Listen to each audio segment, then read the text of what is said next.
Most of you know there is a tradition, there are a lot of traditions in Judaism, and one of them is on Kol Nidre night, we reach out and appeal to the congregation for support of said congregation. We hit you up for donations, okay?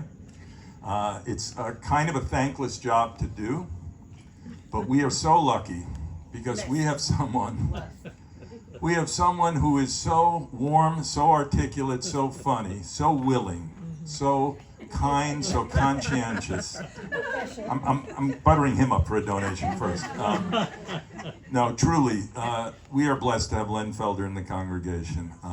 His insights and his willingness to help and his consideration as a human being is second to none. Amen. And you know, when he asks, I'll just warn you, it's hard to say no. Okay. So, and you Zoomers aren't off the hook. We're going to have a link for you guys. We're going to pass out forms here. But first, may I introduce our own wonderful Lennie Felder.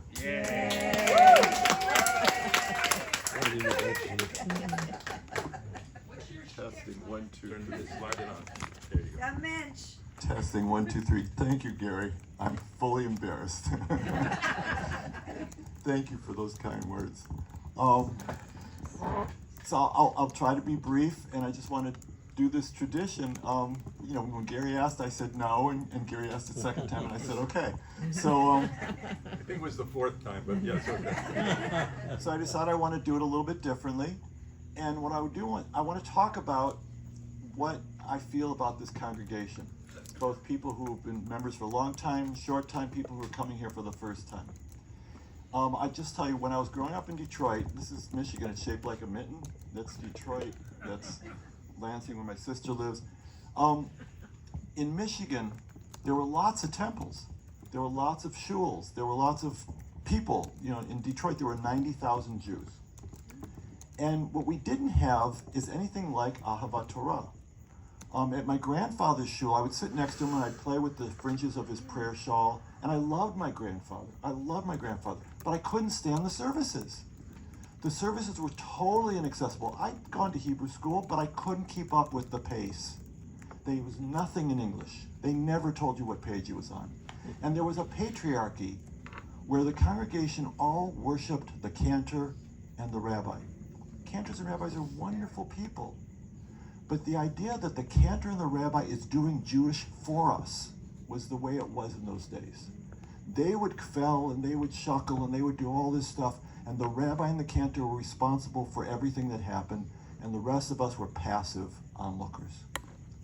So my father, my grandfather was a Polish-Russian Jew, and that's why he was at this traditional synagogue. My father was a German Jew. It was an intermarriage between a German Jew and a Polish-Russian Jew. And at the my father wanted us to join a Reform temple. So we joined a Reform temple. And at the Reform temple, they had great social action. They had English in the service. We had retreat weekends where we wrote creative services, Jefferson Airplane lyrics and Phil Oakes and Bob Dylan, all that stuff. And there was a beautiful sense of, you know, we're breaking some of the rules, we're making up new rules, but there was still this patriarchy. There was still a patriarchy that said the cantor, who had an amazing voice, we just listened to him, Gaga. This was before Lady Gaga was probably born. And the rabbi, whatever the rabbi said, people just went Gaga. The rabbi would talk for an hour and a half sometimes in the sermon. And so even though it was a much more liberal congregation, it was still, you know, the rabbi and the cantor were doing it for us. And I thought, well, maybe that's just how Judaism is. When I was 16, I was at a youth group retreat in Jackson, Michigan. Again, Detroit, Ann Arbor, Jackson, Kalamazoo, Grand Rapids. Chicago is around the corner by the lake there. Okay. So at this retreat in Jackson, Michigan, there was this person who was the rabbinic intern at the Jackson Temple that year. And her name was Sally Presen. And I thought that she was old and mature because she was 26 and I was 16. And so I talked to this person, Sally Presen, and she said some really interesting things to me. And a year later, she became the first ordained woman rabbi in America, in American history. And Sally Priesand said, you know, when we include back the voices of the women that were left out of the Talmud and the Torah, and we include the perspectives of the people that weren't talked about in some of the drashes and some of the teachings, and when we create in congregations people all expressing how they wrestle with Torah, how they wrestle with Talmud, how they wrestle with daily practice, Judaism is going to change and grow. And I thought, wow, how does she know this? But she knew this. This is why she went to rabbi school. This is why she, you know, endured all the abuse to become the first woman rabbi in America, just like we have our beautiful women rabbis at this congregation. And she said, when we begin to involve the congregation, things will change. It will feel different. And I said, wow. So we looked for that. And when I moved to Los Angeles, and Linda and I, my wife and I, we looked for congregations. We found some really interesting congregations that did interesting things, fascinating things. And some of them were wonderful moments. But there was still that hierarchy and that patriarchy. At both of the congregations that we found so interesting, there was a certain sense that the rabbi was the center of everything. And most of us were sort of watching what the rabbi said and did. And there wasn't a lot of room for dissent. And so then in 2004, Slichot services, we went to Rabbi Miriam's house. Thank you. And Rabbi Miriam had these speakers who were from the congregation. She didn't even speak that night. She hugged you. My first time meeting her, she hugged me in her home and she served food. And she was an amazing, wise person, but from the audience. She was speaking as one of the congregation, and she was empowering others to speak. And Erwin Moss talked about the connection between the 12-step programs and how Judaism and 12-step programs kept him alive.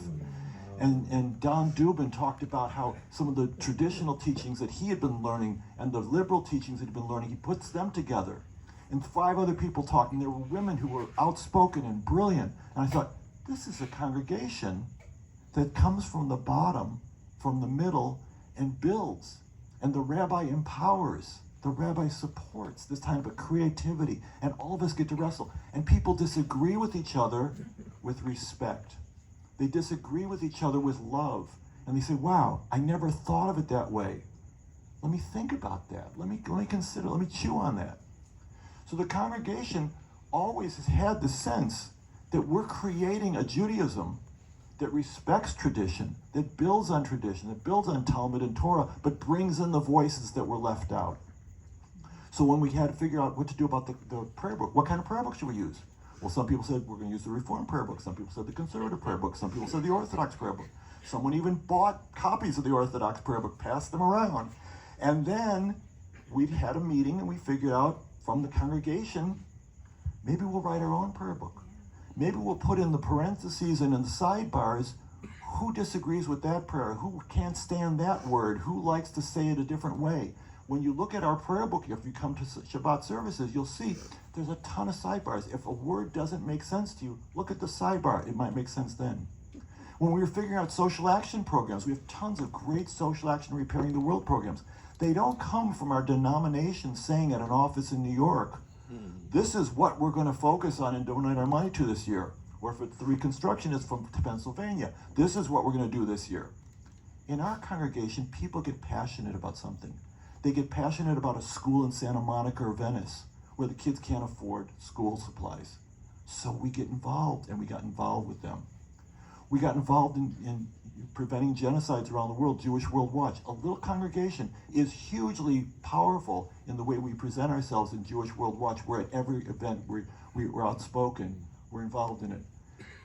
In Israel, there's people taking care of elderly Holocaust survivors because we're passionate about that. It didn't come from some denomination telling us this is what you're supposed to do. It comes from our members, from our non-members, from people who come to a social action meeting for the first time and say, I'm passionate about this. I think I want to help team up and design a program on this.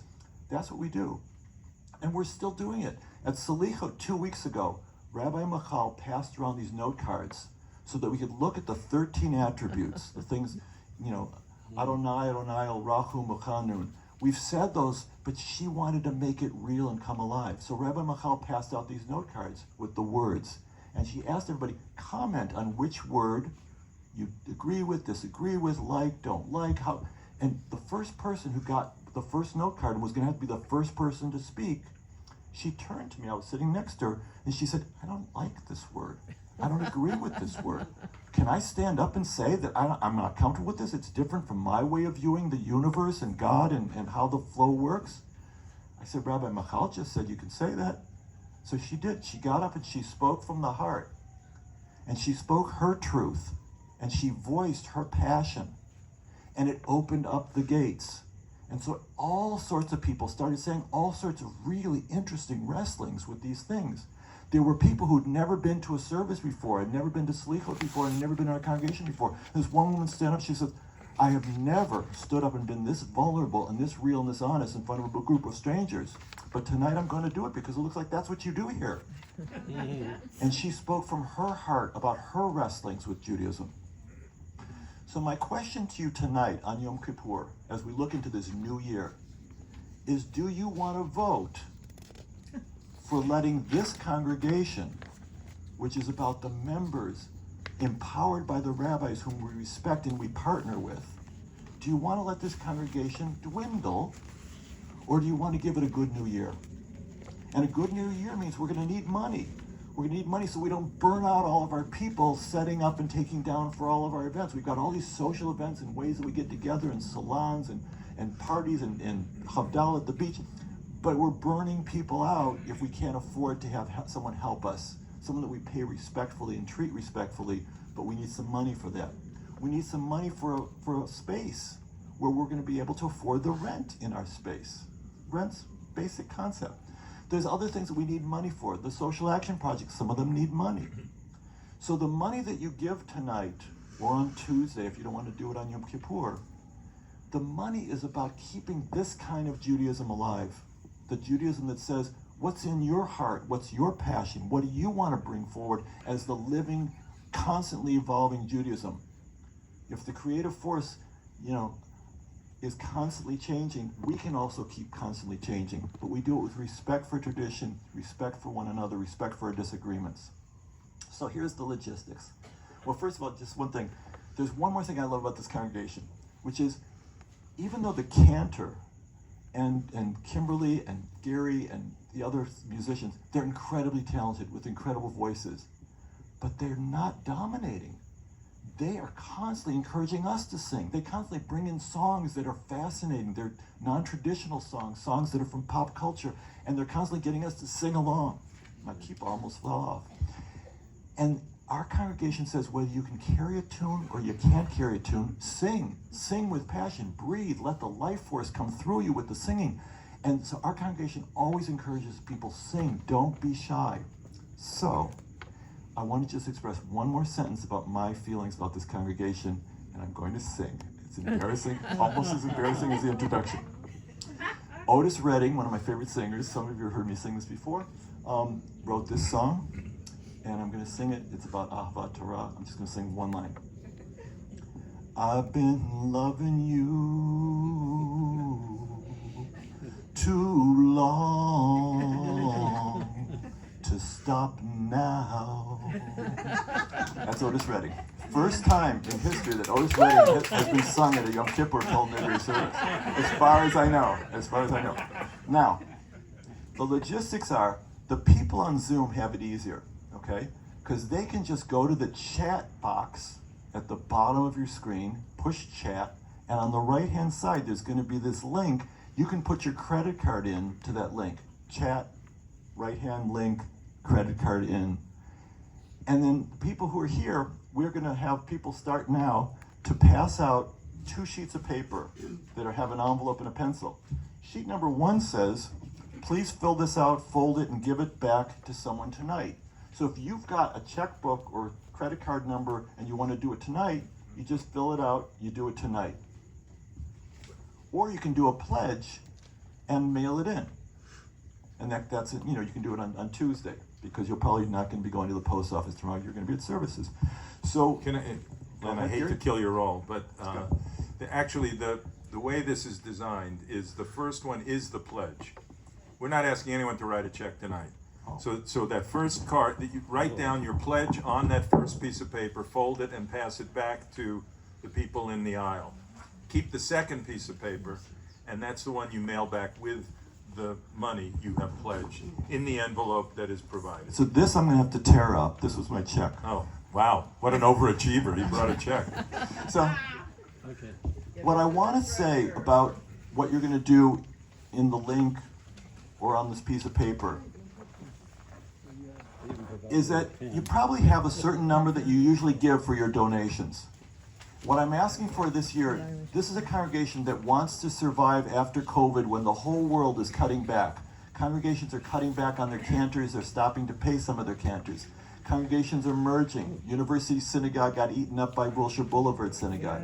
In the Woodland Hills, Shomrei Torah and Temple Aliyah, they've merged. Our congregation is surviving, but it's surviving the same way we do everything else. It's surviving because the members are coming forward. The members are being generous. So I hope I'm going to give something that's a little bit uncomfortable. It's more than I'm comfortable giving, but I want this congregation to survive. I urge you to do something that's slightly more than you're comfortable with so this congregation survives. Don't do anything that's harmful to yourself or your family. Don't do something silly. But if you can stretch, and your stretching causes this congregation to be able to continue to be this creative and this loving and this supportive of one another, it's a beautiful, beautiful thing. Good New Year to all of you. Thank you. Thank you, Len. Yasher Koach.